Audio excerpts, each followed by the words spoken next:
it's cool to go on a journey as a listener, and we all listen to bands that provide that. And for me especially, it's a lot of the like 70s kind of prog rock stuff. And I'm a Tool fan, I'm a Fish fan. Like I like long complicated songs as long as they're interesting. So this is like a pretty, the subject of this is the Franciscan monks that were originally trying to explore the upper reaches of the Animas River, which flows through town here and goes up into the mountains, and some of them never returned. And I was sort of imagining somebody on that journey of like, you don't really know where this leads, or if you're going to get through it, or how you're going to get back, if at all. Welcome to the Back Catalog Listening Party, your weekly musical happy hour where musicians pick an album from their back catalog and tell the stories behind their favorite tracks in front of a live online audience. This week we talk with roots bluegrass band Stillhouse Junkies. We revisit their 2022 album Small Towns, talk about their beginnings at a Durango distillery, and writing songs inspired by Western landscapes. So pour a beverage, grab a snack, and kick back as we listen to music together here on the Back Catalog Listening Party, where it's always Friday and old albums never sounded better. Happy Friday, everybody. Happy Friday. And welcome to the Back Catalog Listening Party. My name is Mother Banjo, one of your hosts. My name is Anthony Ihrig, the other host. And today we have joining us from their home in Durango, Colorado, the Stillhouse Junkies. Hello, everybody. That's right. And we are so excited to have them joining us today, Alyssa and Fred from the band. And this is our weekly musical happy hour where we invite some of our favorite artists and musicians to the show to revisit one of their old records. It's our weekly happy hour. So no matter what day it is that you're joining us, we're going to make it feel like Friday. That's what we're going to do. We're going to kick off your weekend for you. And it's our weekly happy hour. So I am enjoying the relatively warmer temperatures here in Minneapolis. We were at -19 yesterday, and we swung all the way up to 20 degrees. So nice. We're breaking out the shorts, and I got the white wine going tonight. Oh. So yeah, just bringing out a bit of summer for Fantastic. you. What about you, Tony? I got a little something special today. This is an adult sparkling seltzer from Trail Magic, nice. The Berry Basil. It's got all kinds of medicinal properties. Excellent. Wonderful. And Alyssa and Fred, are you guys enjoying any kind of beverage or snack? I know it's a little earlier where you are. It is right in the thick of happy hour here. I'm drinking a blue corn bourbon from our local distillery, Durango Craft Spirits, which is actually, we'll talk more about it later, but where this band kind of started. So it's appropriate to be drinking some of their delicious product. Excellent. Wonderful. Excellent. Well, cheers to you guys, and cheers to you, Ellen, and cheers to everybody else out there listening. Like Ellen said, it's a happy hour, and one of the best things about the show is we're joined by all of you who are watching live. So if you're in the comments, let us know where you are. Let us know if you're having a beverage or a snack, and if you have any questions or comments for the Stillhouse Junkies throughout the hour, please jump in. It's so much more fun when you join in. That's right. And Chris is joining the party. Says, hello, y'all. Live from Savage, Minnesota with some Cab Sav. Yes, Ooh. The red wine is good this time of year. And then Susan saying, a jolly good evening, everyone. It is going to be a jolly good evening. We are pretty stoked. In fact, before we came on live for the show today, we always test the audio to make sure everyone can hear it and it's at a good volume. And we were getting so invested in just the little tech check there that we had to be like, Tony, you got to shut off the music. We don't want to, we need it to be fresh and listen with all of you out there. So we're pretty excited for the music tonight. Marjorie joining us from Olympia, Washington. Hi, Marjorie.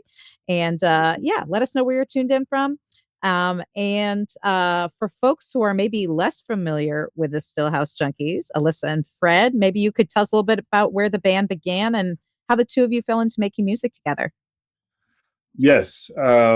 The sort of short version is that I am from the Northeast. I moved to Durango in 2016. I didn't have a plan for work. I've played music most of my life, but I wasn't planning on doing it for a career. But I've always had good luck when I've moved somewhere new, just going to jams and trying to meet people that way and building a friend group out of the music scene, because musicians are awesome. So I started going to jams in town here. There's a bluegrass jam and an acoustic kind of all genres jam that I went to every week. And I met Alyssa, I don't know, 2 weeks after I moved to town, maybe, and some other folks, and kind of started this band just as a fun something to do kind of project. Didn't have any original songs at that point. I'd never written any music. And we just started playing a weekly unpaid gig at Durango Craft Spirits, the distillery I was talking about that made this whiskey. And after a little while, Alyssa joined and started playing with us. And we kind of ultimately ended up in the configuration that we would be in for a while, which was just a trio, me, Alyssa, and our bass player at the time, Cody. And I started writing songs not too long after the band formed, and we weren't planning on being an original band, but we pretty much play 98% original music at this point, and here we are. I guess 8 years later, just about 8 years later. So wonderful. And tell us what instruments each of you play. Yeah, I primarily play fiddle and sing a lot of harmony. I play guitar, mandolin, octave mandolin, and I do most of the lead singing. Excellent. Wonderful. And it looks like Connie is joining us from Richfield. Alinda joining us from New Haven, Connecticut. So yeah, are you from Connecticut? I'm from the northwest corner of Connecticut, yes. Excellent. I'm also from New Haven originally. So Okay. Connecticut represent tonight. Yeah, man. Well, we are so excited to have you all joining the party, and we're excited to hear some music. The album that we're going to revisit together today is Small Towns. It came out in 2022, and so relatively recent. Is there anything you want to say about this record in particular, or maybe why you chose it? Yeah, we had, like Fred said, we had started writing a lot of original music, and when it came time to make this album, we had sort of coincidentally written a lot of songs about small towns. We're both from small towns, so it was something that just kind of rang true to our hearts. And we joined a record label called Dark Shadow Recording. And so the timing of everything kind of came together, and we noticed a theme in a lot of our songs. So we ended up calling the album Small Towns. Nice. Excellent. And so that was our first album on a label. It was the first album that we did with a producer who was also the engineer, Stephen Mogen, who owns Dark Shadow. We're no longer with them, but he's still a good friend. And it was, really kind of felt like for us sort of a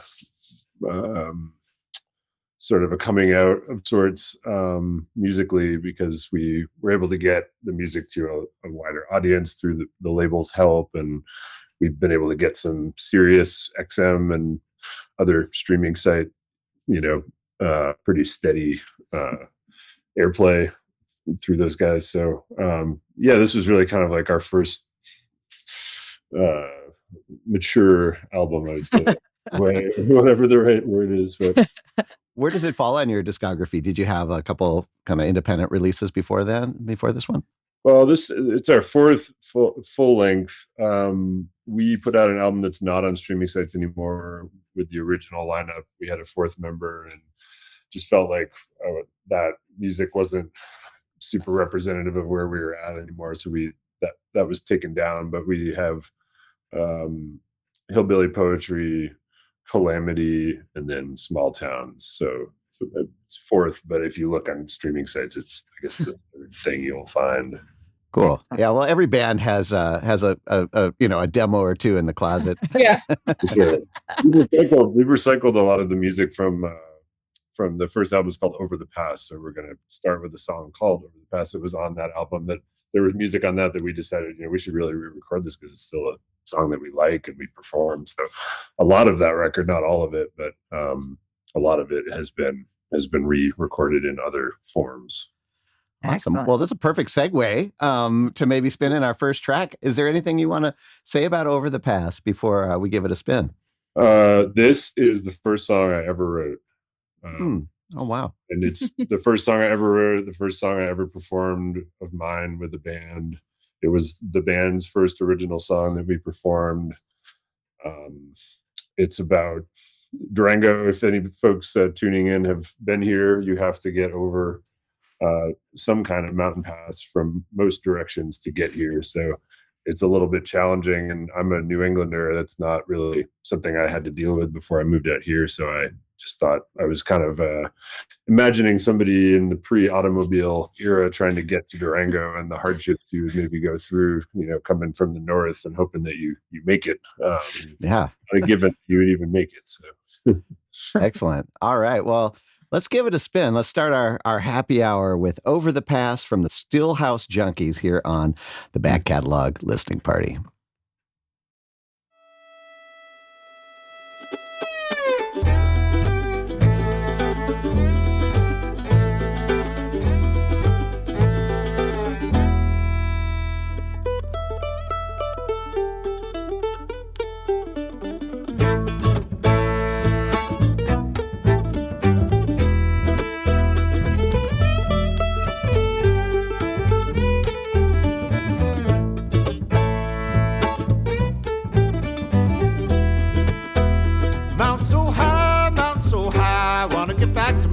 But the mountain's so high, it's 20 more miles, gonna make it all die. Horses look tired, the horses look tired, ain't got no food and no water, and the horses look tired. Wish I was back in my cabin with my feet by the fire. Looking back, all I see is a life of bad decisions, feels like a lonely sea. Trouble I'm in, living so carelessly. It's a thing that's bound to kill you, but it's alright with me. I'll leave it till last when I'm over the pass.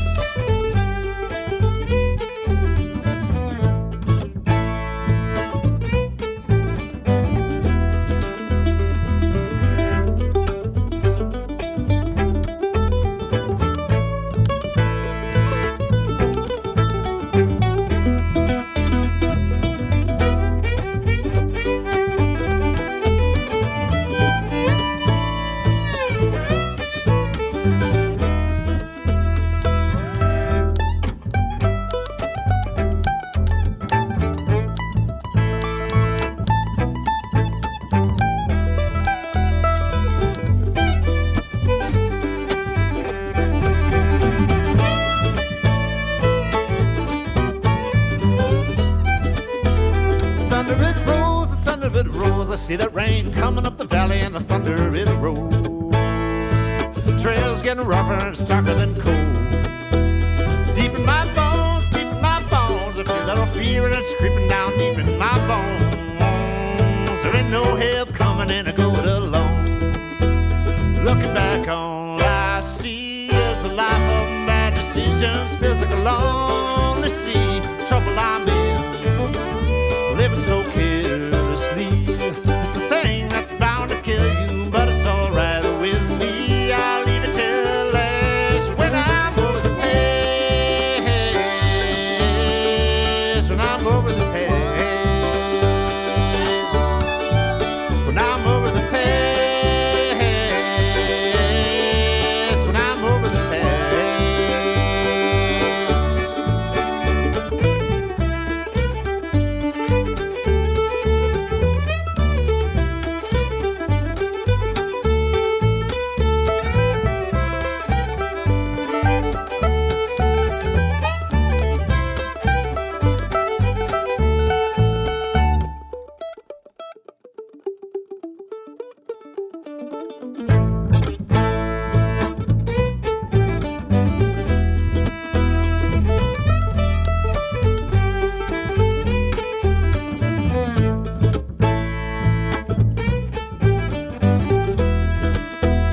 Mountain so high, I wanna get back to my baby, but the mountain's so high. It's 20 more miles, gonna make it all die. Yeah. Nice. That's how you kick off an album and an hour of music. Yeah, heck of a first song, too. Oh, yeah. So, yeah, Fred, you said this is the first song you ever wrote, and folks loving this song. And tell us a little bit about, well, first of all, I need to know, you guys were laughing a little bit, and I want to know what was going through your heads when you were listening back to this. I know, again, you said you recorded it, an old version of it, but I'm guessing this is now 3 years old. So I bet you might play it even more differently now. Is there anything in particular you were noticing when you were listening to it? We're just laughing at Alyssa's fiddle solo because it's like so distinctly Alyssa. Yeah. Kind of Nice. Yeah, but yeah, this song is over 8 years old. I mean, I think I wrote this song. I've been playing music since middle school, and I had tried to write songs that I've always wanted to, but I just could never get started. I just had a hard time getting out of the blocks, I guess. And I moved to Durango in December 2016, and I think I wrote that song like 3 weeks after I moved to Durango. So I mean, it's just something about living here or changing my life up, or I don't know what I needed, but I guess that was it. So like that was the hardest thing, to just write one and then to bring it to people and have them say, "Oh, that's cool, let's play that," and then, "Oh, okay." There's no kind of mystery of it. Is somewhat the myth of all of the sort of smoke and mirrors around songwriting kind of go away after you do it once. So Yeah. that just kicked off kind of for me a run of writing a bunch of stuff to where we eventually could play a whole set of our own stuff. And but yeah, that was where it all began. Nice. Well, I love what a kind of big sound you got for a trio. I mean, really like using every little bit of space and leaving some as well. And I'm just a huge fan of the arranging side of songwriting. Like how do you know which instruments to pair together? There's a lot of really cool kind of duetty stuff going on with the fiddle and the mandolin, and the bass was involved. Can you talk a little bit about like how a song like this maybe went from your original version of it to something like this, and maybe how you approach that with the different configurations that you have, whether it's a trio or a quartet? Mm-hmm. Yeah, since the beginning, we've been the kind of band that, Fred would write a song, bring it to the band, and we would work on it together and arrange it as a band. It seems like whenever Fred has written music, he's been kind of keeping in mind that our band and our personalities and instruments and styles. So it seems like all the original music we've worked on is really catered to our styles. So it's been a very natural process. And the arranging is just spending time together and coming up with an arrangement, coming up with lines that we can play together and harmonies, and then performing those songs enough times that they sort of eventually take shape. But the arranging is very collaborative. And being a trio, we felt like we needed to be creative to make it interesting, because if you've only got really like we have probably more bass solos on our early stuff than the average band, just because it's like, well, we should all take a solo, but you can only do so much with three people, and you trying to keep it engaging for the listener, and trying to tell a story and have a feeling of progression over the course of a song, and the song kind of going somewhere. We, from the beginning, I think, realized that we needed to make that a focus. So we tried to maybe put a little extra time and effort into arranging and figuring out how to a lot of those unison lines, and how to keep things feeling balanced, even when two of us drop out and there's no one playing rhythm. When Alyssa and I playing a unison thing, or Alyssa has to back me up if I'm playing a solo and make it feel full enough so it stretched all of our musical boundaries a little bit, and made us get creative, I think, which was great. And we're no longer a trio, we're a quartet now, but we still have all of that. Everything that we learned from that, I think we're able to, and now it's like, oh, we have even more than we can really fix. It's like, it feels like a layup, it's like, oh, well, we got somebody playing rhythm the whole time. Right. Everybody can kind of focus on different things, but we grew a lot musically as a trio. Yeah. One of the things that I was thinking about with this, and I don't know in this how you approach the recording of this. I mean, you said this was, done in a studio in Nashville. Did you have other players coming into this? Did you re-record parts, or did you was this kind of like how you would play it live? We actually, small towns, we purposely went in and wanted this record to sound like we sound live. Mm-hmm. So we did have one guest on the album, Becky Bowler. She's a great friend. And, Minnesota native. yeah, exactly. Right. And a past guest here on the back catalog too. Good friend. Yeah. Yeah. And we had Becky play twin fiddle with me on El Camino. But aside from that, we purposely really wanted it to be what we sounded like on stage. So we didn't double any parts, and we really tried to keep everything trio at the time. Awesome. Yeah. Well, And it's not in this. Sorry, Go go ahead. ahead, Tony. You go ahead. We've only ever done 2 or 3 overdubs, like in studio. Ever, yeah. There's a mandolin solo on a song on Hillbilly Poetry that I played, and there's I played twin fiddle with myself on a song called No Deal once, but like I think that was we've done it. like a handful of overdubs, but we've always kind of tried to we want to sound live, and these aren't all like single takes, but we've always tracked live. The harmonies were sung live, so it wasn't like dropping one part, dropping the next part. We just got out of the studio in Nashville a week ago, tracking the next album, and we had originally thought about guests and this and that, and it ended up just being the band and kind of trying to represent how we sound. So maybe someday we'll get more.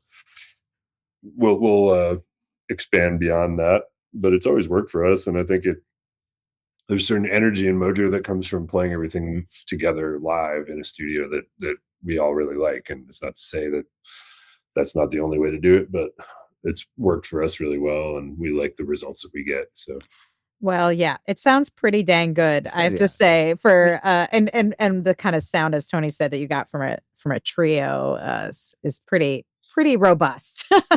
Yeah. I'm not wanting anything else, that's for sure. Hey there, would you like to be part of the live show? Well, become a member of the Back Catalog Listening Party Patreon, and you'll get a backstage pass to weekly online tapings where you can ask the artist questions and participate in the live chat with a fun community of like-minded music nerds. You'll also get a first look at upcoming guests and receive invitations to special live streams and private after parties. So join the party today at patreon.com/Back Catalog Listening Party.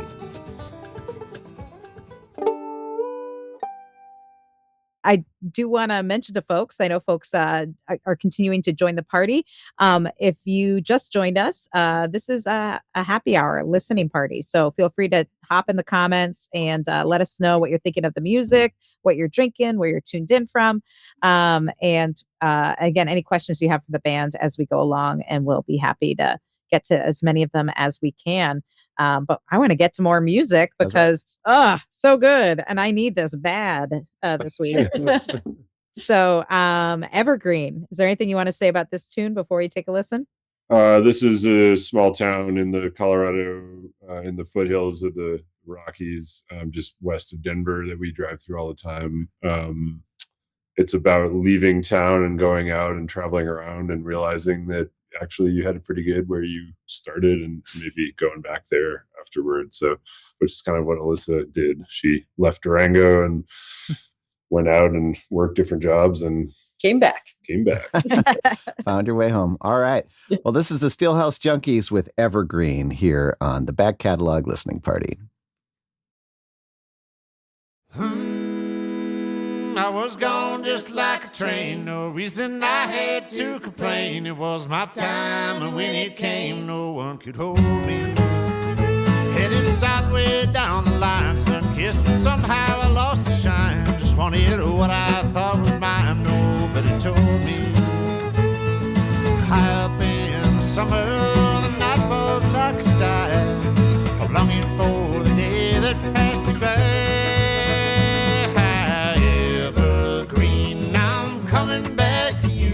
On that southern track to do things I never could before. 17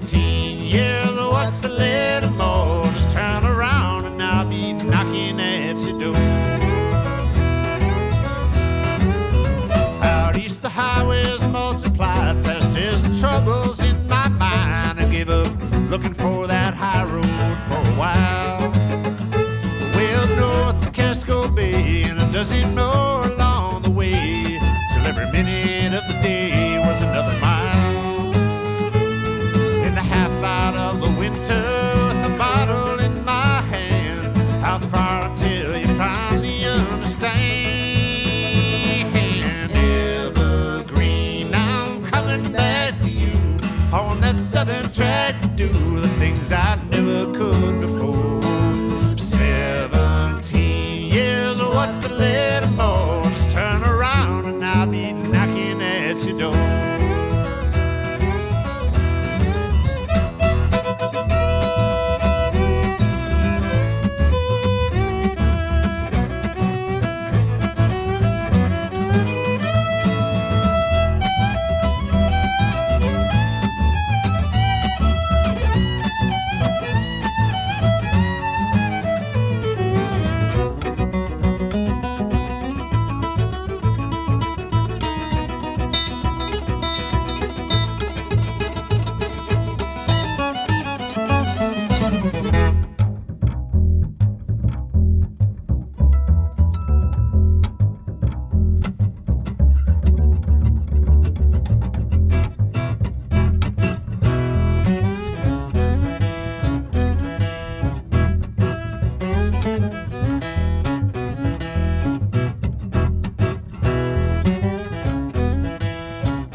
Green is on the foothills and the storms are rolling in. The lights are burning bright up in the canyon once again. If you get to where you're going, does it matter where you've been? Evergreen, I'm coming back to you on that southern track to do the things I never could before.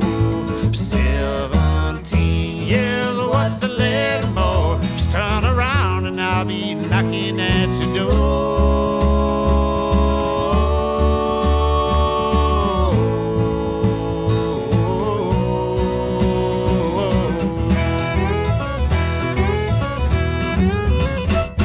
Yeah. All right. Stillhouse Junkies here on the back catalog listening party with Evergreen from their 2022 album, Small Towns, which we are revisiting today with Alyssa and Fred joining us from Durango, Colorado to answer your questions and talk about this record. And we just heard from Just Storm in Greenfield, Massachusetts. All right. Tell us where you are tuned in from if you joined the party. And again, if you're having a beverage or a snack as we enjoy this musical happy hour together. And that tune sounding so nice. And one of the things that you were talking about was, all these are kind of, you work on these tunes live and as a band, and when you record them, you track them live. And so there was a lot of chat going on, by the way, tonight about your live shows. Marjorie said she caught you at the Tractor Tavern in Seattle and how much she loved it. And seems like Alyssa might try and check you out in Knoxville. So they have a very busy tour schedule. And I just want to say, given that they record these live, you're going to get a good taste of what you can enjoy live when I'm sure it's even better in person. And so I just want to encourage everyone to check out the tour schedule at stillhousejunkies.com. And Tony and I are pretty excited because one of the stops on your spring tour is headlining the Minnesota Bluegrass Winter Weekend, which is one of our favorite festivals in Plymouth, Minnesota. So we're very excited about that. So we are too. Yeah, it's gonna be great. Fantastic. Well, listening to that song and the first song, and I know all the songs that I've heard of you so far, I'm hearing like really strong rhythms that are kind of just being played without a drum set, right? We have all the instruments chiming in here, being like the bass drum or the hi-hat or whatever, however you want to think about percussion. When you're playing this style of music, is that like something that you're coming in with before you start the writing process, during the writing process, after the writing process? Like, do you already have these rhythms in mind? And then once you've kind of figured out the groove, are you sitting there kind of saying, all right, you got to be doing this right now, and you got to be doing that? So kind of piggybacking on the arrangement question, but kind of from a rhythmic perspective.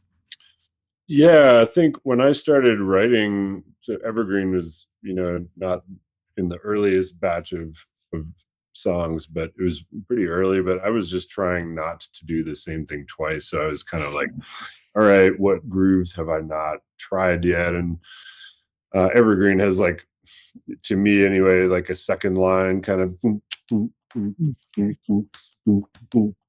it was like I've never, written anything like that. And then we had, swing stuff, we had kind of rockier stuff, and we had different time signatures, like 6/8 stuff and waltzes, and I just was trying to mix it up so we didn't have like the thing that we do.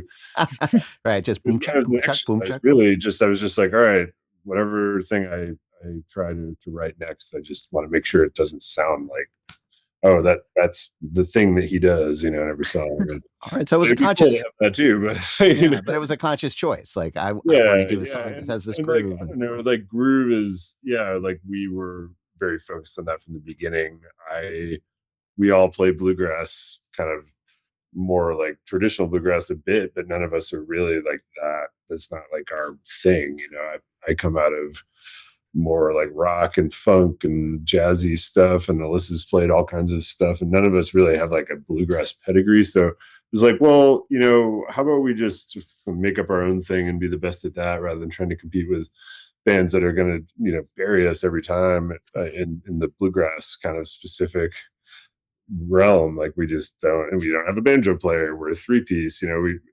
Let's just go off script and kind of find stuff that we can do that's uniquely us. And hopefully, like, to me, like the biggest compliments we can get, we've always said this, is somebody saying, I don't know what to call you guys, but I really like it. Yeah. People saying like, I don't know what you guys are exactly, but it's cool, like that's what we want. We don't want people to say like, you're my favorite this genre band. Sure. Yeah. We're not trying to really be a genre specific band, and that's always been our thing. So we love the, like, I don't know what label to give you guys. Like that's That's a badge of honor. Yeah.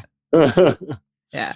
Well, I what I love is that you are doing your own thing, but everything you do sounds so dang good. And the cool thing about it is that even though you weren't trying to be a bluegrass band, you've won a whole lot of bluegrass accolades. I mean, you got the IBMA like Band of the Year award in 2021. Yeah, So Momentum Band of the Year. Yeah. yeah, I mean, so it's kind of cool that sometimes just by doing your own thing, if it's good, people will recognize it, regardless of whether you're quote unquote bluegrass or not. Yeah. Yeah, I think so. And we had a question about our arrangements, if from Christopher, if they're driven by the guitar, rhythm, fiddle, or group. And I mean, the stuff that I've written, which is most of our original stuff, I have a groove, but I don't play fiddle and I don't play bass, and I don't pretend to tell the other members of the band, what I can kind of like, all right, here's kind of the gist of it, and let's hear what you guys come up with. And sometimes I might say, oh, I'm kind of feeling more this or that, but I don't, again, like Alyssa's chop patterns and things that she comes up with, I don't always expect. But I think we're all very open to things, not, anything that we've written, we feel pretty open to everybody participating in bringing it to life. And a lot of the songs that now it feels like we played them forever, but when I first wrote them, I had a totally different thing in mind, and it was like, oh, actually that's way better, let's do that instead. And so it's just kind of all three, I guess. Like I've had stuff that I hear the fiddle kind of being the featured instrument, or the bass being the featured instrument, or the guitar being featured, but I think it is a mix of all of them. And yeah, usually I have a place to start from, but that doesn't always end up being the final, the finished product necessarily at all. How do you know when a song is done, or at least ready for the stage? Because I know songs can be living organisms, right, and can grow and morph into different things as the more you play them. But like, do you kind of know when they're ready, or do you just sort of test them and say, well, let's just try it? I mean, I know you guys started playing and, as your name suggests, playing in distilleries and places like that. Do you just sort of try it out on stage, or do you feel like, oh no, we have to like really run this a bunch of times? I think we've learned not to like over arrange stuff before we start playing it live. obviously we want to be able to play it front to back like cleanly and know like where all the different pieces are, but things like groove and tempo and nuances of the arrangement, like sometimes if you play something live, it starts to settle into a natural spot and you have to play it a bunch in front of people to find where that is, so I guess we try not to, because we've put so much work into stuff that we end up changing, completely overhauling later. It's like, let's get it to where we just all know what we're doing. We all know what Yeah. the basic progression of the song is, and we know what's happening, and we know kind of what we're supposed to do. But there's a certain settling that happens when you perform something that you can't really replicate through rehearsal. Like you have to play it live. And also some stuff, like depending on the night, we might play it a lot faster or a lot slower, depending on like the vibe and the room. And Right. we were just laughing because all of the stuff on Small Towns is so much faster than we play it now. And I don't know what that was. I don't know if at the time we just didn't improve or now we've all mellowed out a couple of years later. But all of these tempos are like, I was gone just like I was gone just like a truck. It's so much faster than we would play that. Interesting. But Wonderful. not better or worse. It's just a Different. reflection of where where we are right now. Like our producer Joe Newberry that we just worked with on this most recent album that we just finished tracking, we slowed some stuff down, even more than we thought we needed to, and found a totally different groove and pocket in a few of the songs. So that's just something that changes over time too, and you don't to fight it. You just, if something feels like, if everyone's playing something slower, like maybe you should just play it slower. For sure. Well, all I know is what we're hearing sounds amazing. And if you are tuned in, whether you're tuned into the live show or listening to the podcast, I guarantee it will sound even better if you get the high res files from them. And are there still physical copies of this album available through your website? Yes, there are. We have vinyl and CD. Excellent. Available. Excellent. Well, we're scrolling the link here on the screen, stillhousejunkies.com. We'll throw it in the comments as well. So, go to their website and not only check out their tour schedule, but pick up a CD or some vinyl. It goes a long way to show a band how much you appreciate what they're doing and helps fund the next record and all of that stuff. And also helps fill up their gas tank. And if the chat is any indication, and their tour schedule at stillhousejunkies.com, they're going to be doing lots of driving and flying. So you're going to want to help them out on that. Also wanted to give a little shout out to Susan and Alan joining us both from different places in Texas. And snow down there. So we're used to it up here in Minnesota, but we realized that things are probably feeling a bit colder for you guys down there. So I hope you are enjoying the music and that it's warming you up. It's certainly making me feel good. I don't know. Yeah, for sure. And I love it. It's just like a big party here. I see Auntie Cindy is saying hi. I love this. I saw a shout out to Mom. That's what this is all about. I mean, my mom's here. We got a couple of our super fans here. That's perfect. That's what this is all about. It's a family reunion here. And we would love to hear from you if you're tuned into the live show. Tell us where you're tuned in from, and any questions as we go along, because we still have a couple more tunes to get to.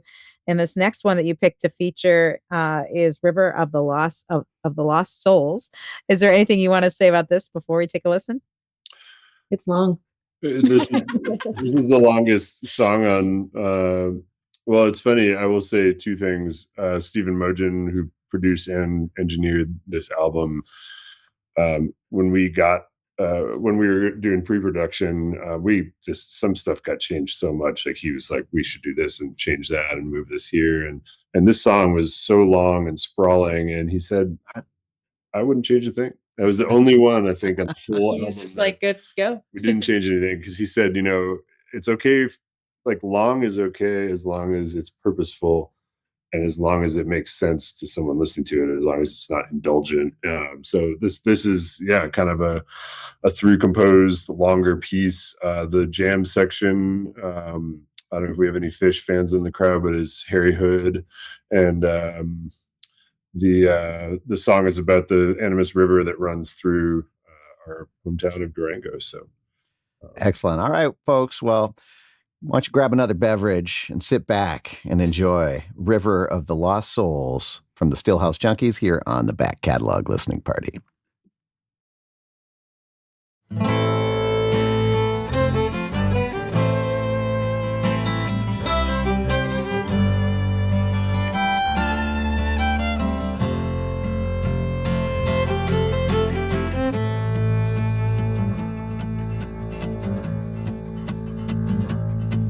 40 days in the canyon, 40 nights waiting on daylight, far away and long abandoned, 40 days by the riverside.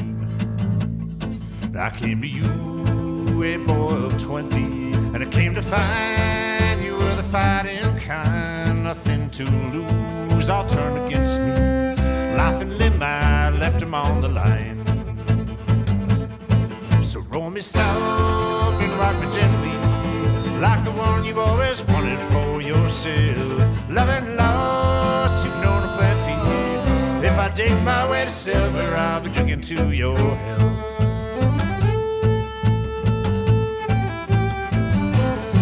She bore me down with good intention, through the chaos, through the cataract, on solid ground, found me protection.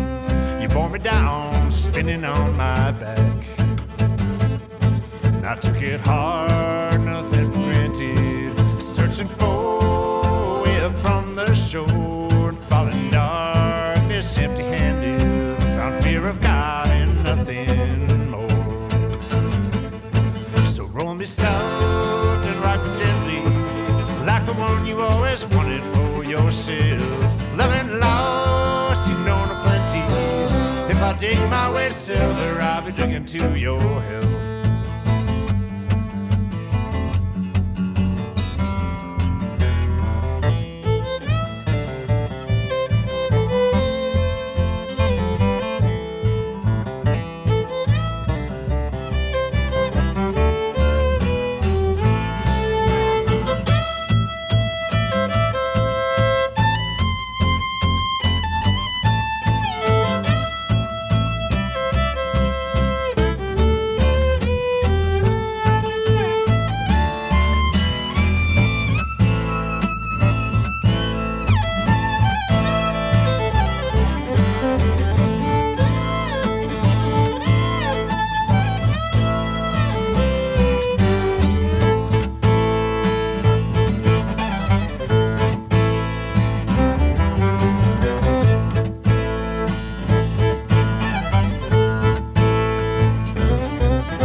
bottom, and I carved my name into a wall of stone. Said light 'em right up if you got 'em.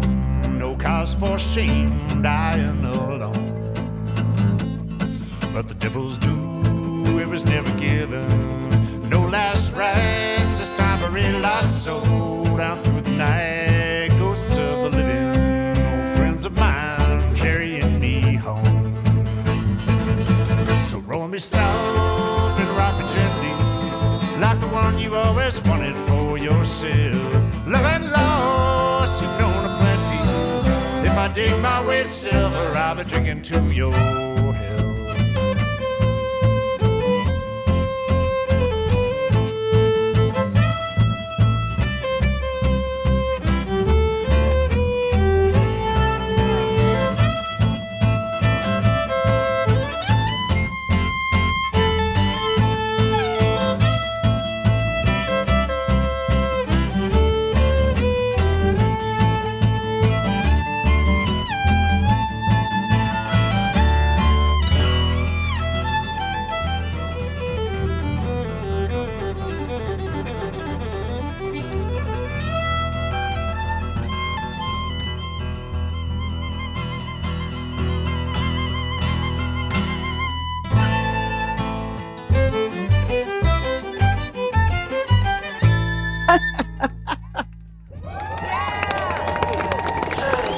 Oh man. Whoa.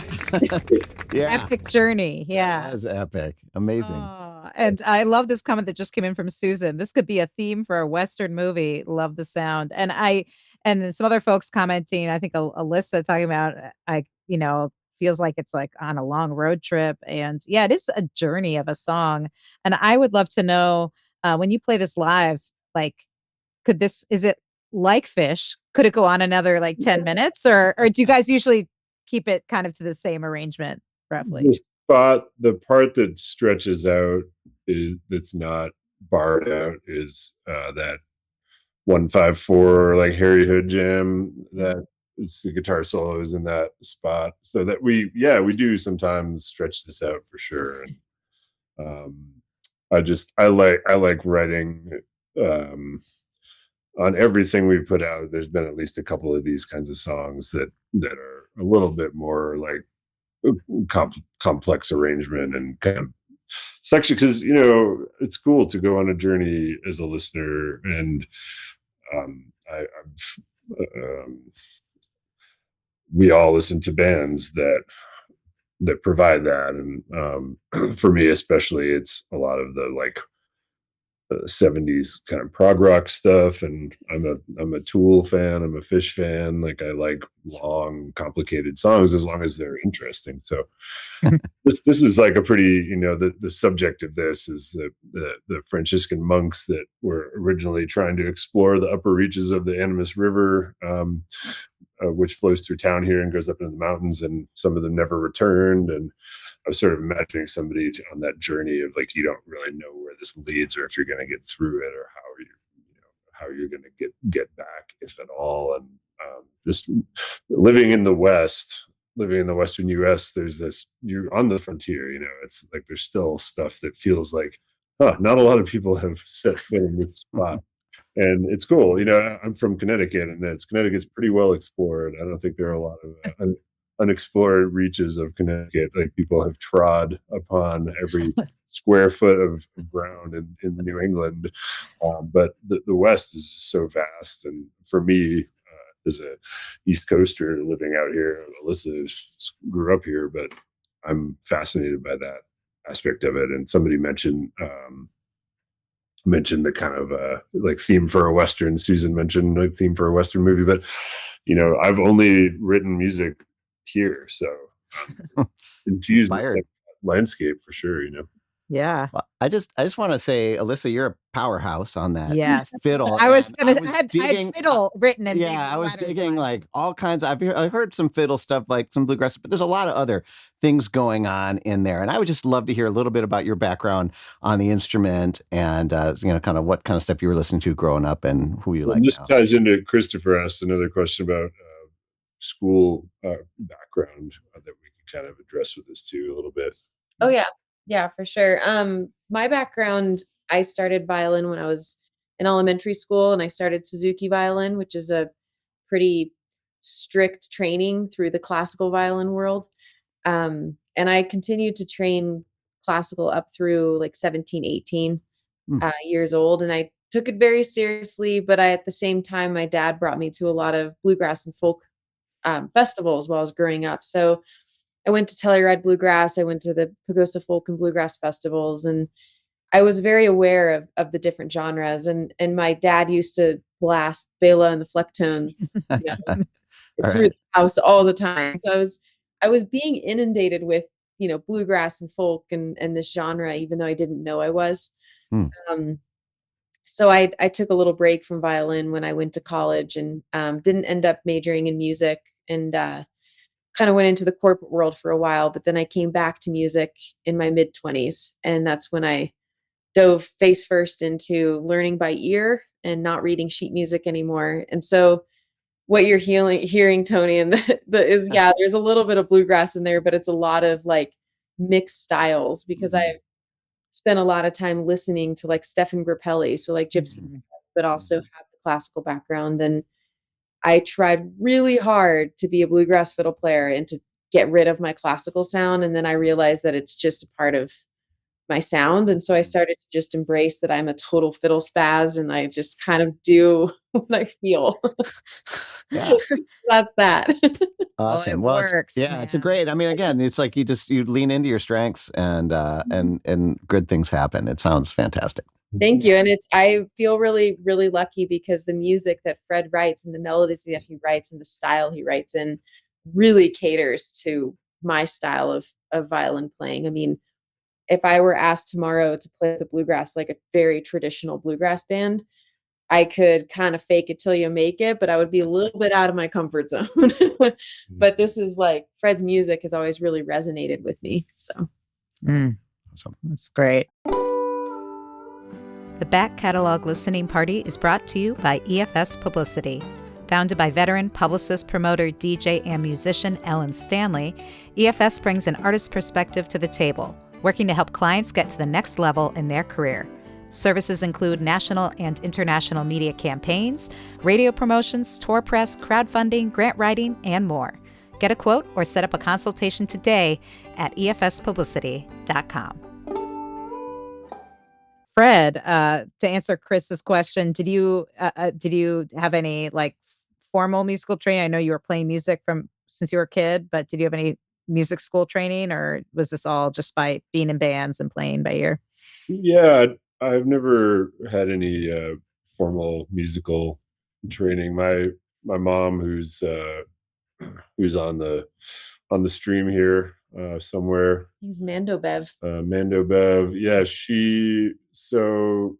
my mom, I definitely didn't get my musical whatever gene it is from my dad. Like he loved music, but he's not a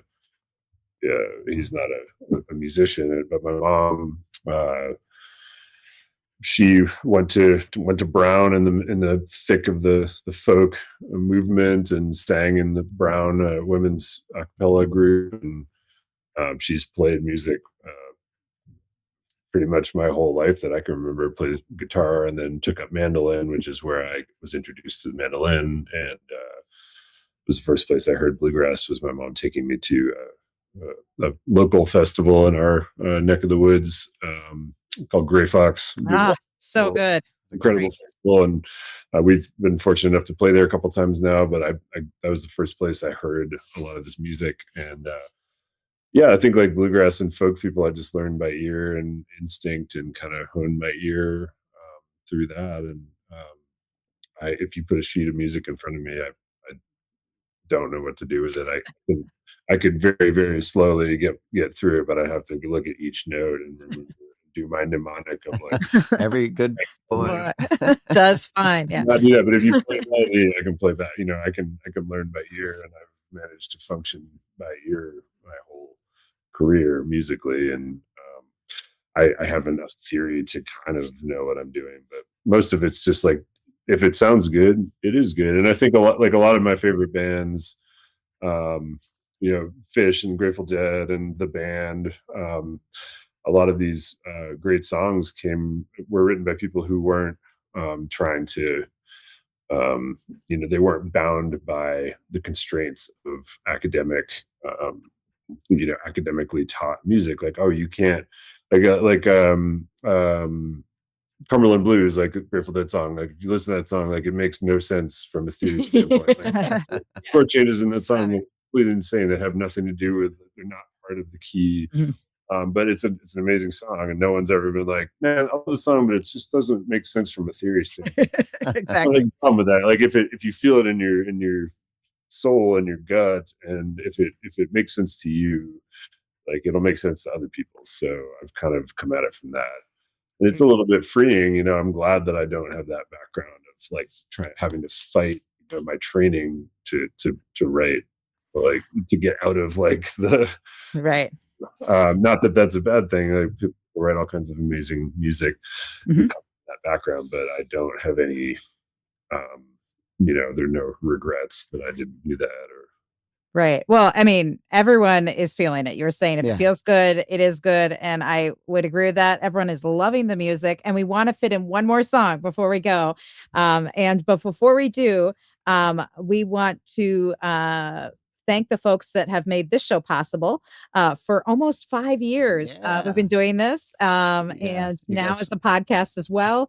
And I want to thank Penny, Ann, Alinda, Bevan, Connie, Vaughn, Alan, Chris, Becky, Peggy, Joe, Jim, Beverly, John, Fred, Tim, Sarah, David, Jocelyn, Matt, Steve, Mark, Homestead Pick and Parlor, Severin, Lynn, Mary, Nikki, Joni, David, CJ, Wiley, Stephanie, Christy, Diane, Hetty, Sandy, Neighbor Ann, BZ, and our newest Patreon member who just came on board this week, Alyssa. Thank you so much for joining the party. And these are the folks that get invited to the live streams, for the live tapings of the show. They can get Founders Back Catalog Listening Party pint glass displayed there. It's hard to see with the red beverage in there, but it's great. Also, we do special after parties with our guests, and actually the Stillhouse Junkies have agreed to hang around for another drink with us after the live taping.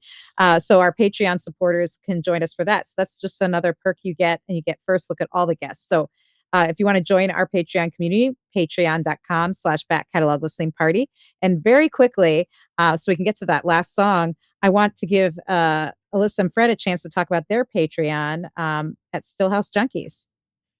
Yeah, we've got a Patreon as well, and we primarily use it you get to be a junkie insider. So we like, anytime we drop new music, or if there's a new music video, or like last week we were in the studio and I made a 8-minute documentary of the week with some glimpses of who our special guest was and stuff like that. So nice. Joining Patreon gets you kind of the insider look of what we do, and we put some funny stuff up there too.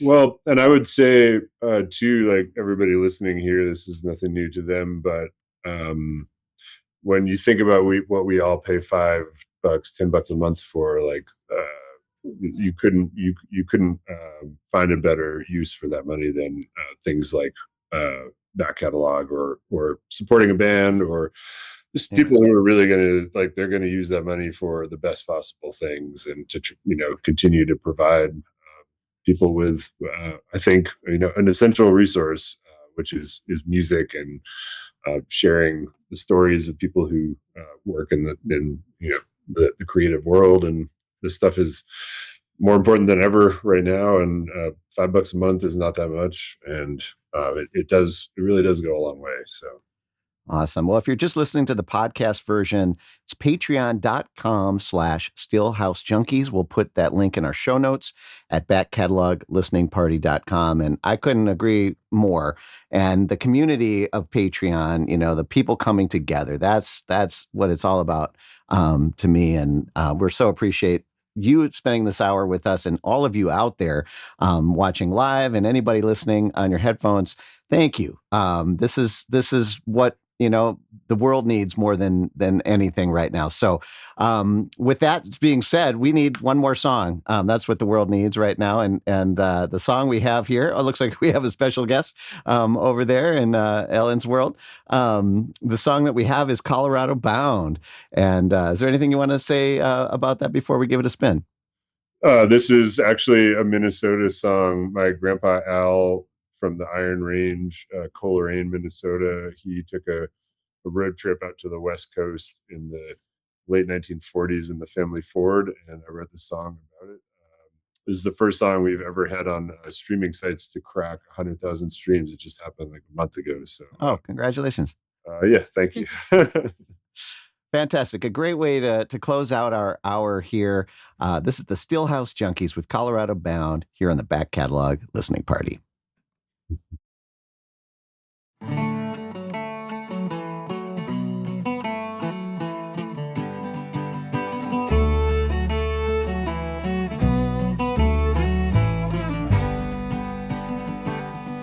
Held behind me, heaven up ahead, far enough to leave me in the red. In the night it keeps me from my bed, but its name is never spoken.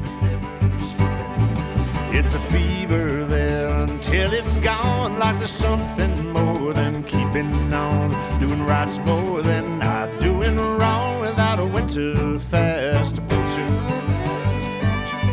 California, lend your Sunday best for me, or can you let that wind like an emerald by the sea? Come the morning when I'm nowhere to be found, I'll be halfway to Sioux City, boys, I'm Colorado bound.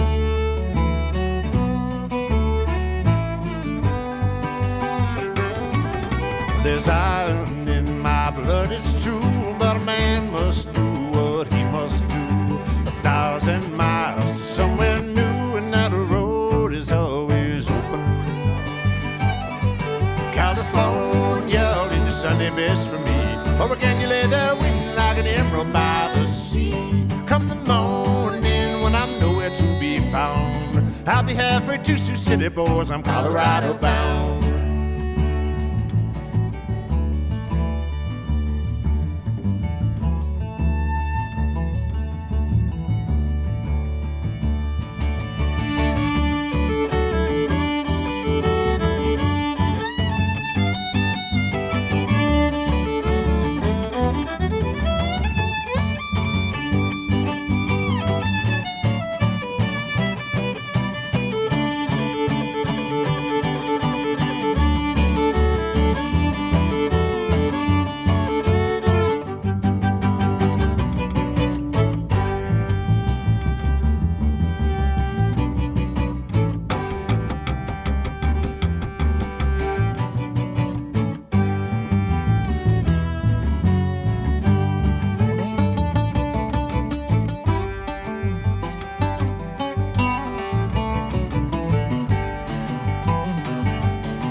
Where the land divides, I can feel that old Ford running dry.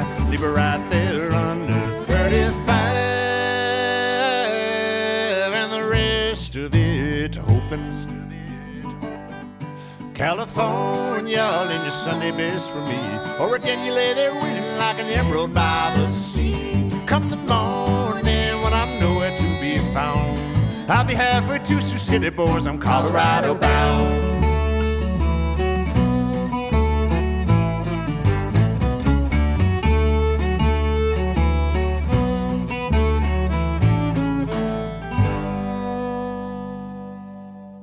All right. Stillhouse Junkies with Colorado Bound from their 2022 album, Small Towns, which we have been revisiting today on the Back Catalog Listening Party with Alyssa and Fred from the band joining us live. And big thanks to them and to all of you for spending this hour plus. What a fun hour. Oh, so fun.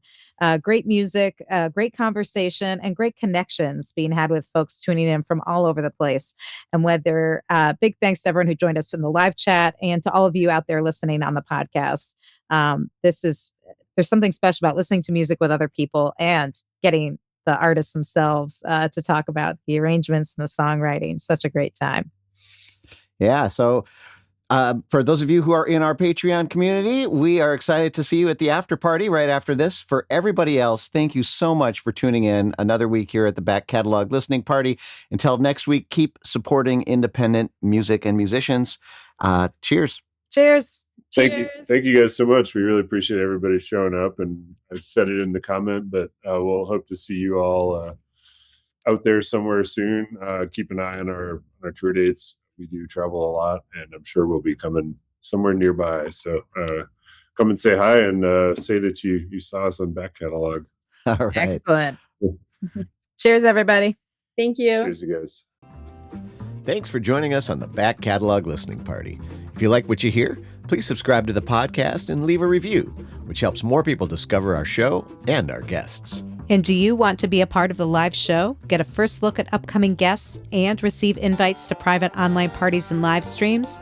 Then join our Patreon community at backcataloglisteningparty.com. Have a great week. We'll see you back here next Friday for another edition of the Back Catalog Listening Party.